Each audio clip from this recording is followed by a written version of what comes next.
Talk about sampling. So our first question is this soup good? So I could take a spoonful of the soup. Okay, so I could take a spoonful. I could take a bowl, or I could have the whole pot of soup, right? So this is the entire population. So this is everything, right? This is all the soup. The spoonful is just a sample, and the bowl is also a sample.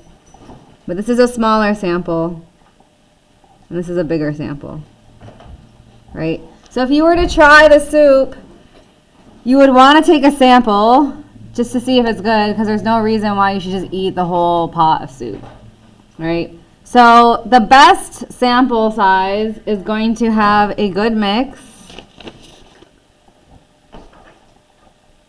and a good size, right? If you just take a spoonful, you might accidentally get, like let's say you hate onions and you accidentally just like get a spoonful of only onions.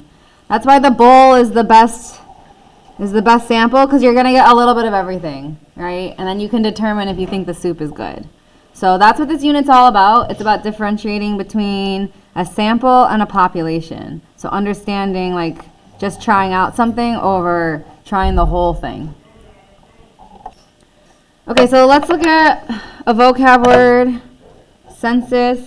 Census means everybody.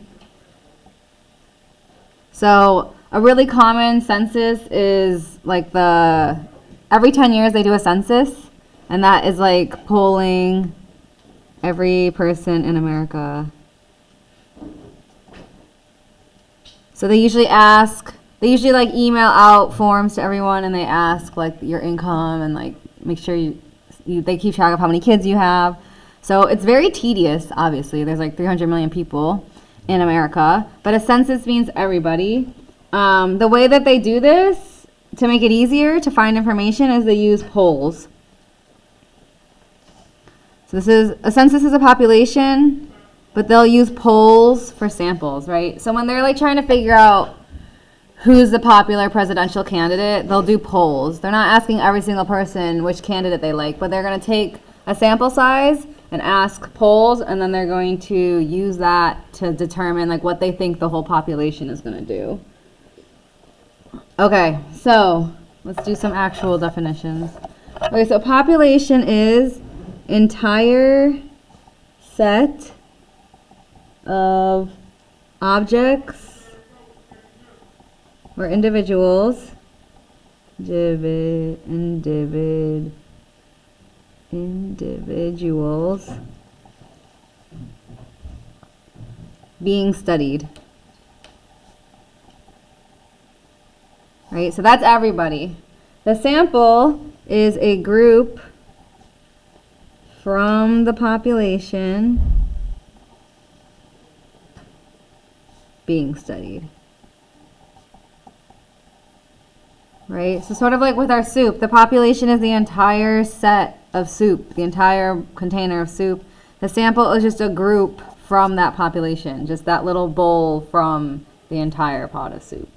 So if you look at here's a little visual. Population is all these people. A sample is just a section of it, right? You guys haven't used these words before. It's not too hard to understand it. A sample represents the population.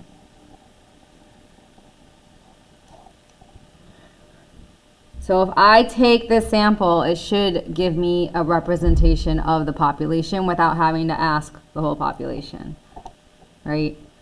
Okay. So pretty self-explanatory. Let's look at different types of samples. So there's different sampling techniques. There's 3 that I want you to know about. There's obviously more, but these are the main ones. So this is called simple random sample. So each member of the population has an equal chance of being selected. So this is like jury duty, if you've ever heard your parents talk about it. Like that's just a simple random sample. They draw your name. You might have to do jury duty. Just simple random sample. The next is a convenient sample. So the sample contains those members of the population from which data are most easily collected, right? So if I wanted to do a sample of the school, but I only asked you guys, that would be really convenient for me because you're like right here. But I'm not actually getting, you know, the viewpoint of, you know, other grades in this school. I'm only, you know, dealing with you guys. So this would be a convenient sample. It's not that good. I'm going to put a frowny face. It's not a very good sample. It's easy, but it's not good. This one is the best one. Best and random. So we like simple random sample the most. Convenience is not that great. And then we have a systematic. I don't know how to say it. Systematic sample. So this is every nth member of the population is selected. For example, every third person is selected. So this one isn't as good as simple random sample, but at least it's like a little more random. So it's sort of just like counting off every n number of people. Okay, here's an example. Mr. Aldana wants to know if the 7th grade class would like to have a spring dance. So what is the population? All right, very nice. So the population is the entire 7th grade class. Okay, so if we're trying to figure out our sample types, what would be our sample type if we asked every single 7th grader? So it actually isn't on this list right here. This one is the vocab word from the front page. This would be a consensus, right? If I'm asking every single 7th grader, that's a consensus. Now if we look at the second one, ask the 7th graders in his own seminar. All right, very good. That would be a convenience sample, right? It's very easy for Aldana to ask all of his 7th graders in his own class, but that might not be representative. Maybe he has like mostly honors, or maybe he has a seminar of kids that are like in sports only. So it might not be representative of the entire 7th grade class. Just convenient for him. Okay, for number 3, get a list of 7th grade students of the 7th grade class. Randomly select 20 students. Yes, that would be simple random.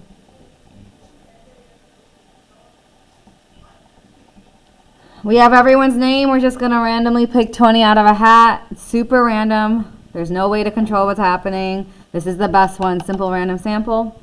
And then, unsurprisingly, the last one. Get a list of a 7th grade class. Ask every 8th student on the list. That's what it means by every nth. It's just a number. So they chose 8 as their n. This is going to be a systematic sample. So maybe he has the list alphabetically and he's just going to look at every 8th student to try to get a sample size to represent the whole class. So that's pretty much it for this lesson. It is more about vocab and understanding the concepts between population and samples.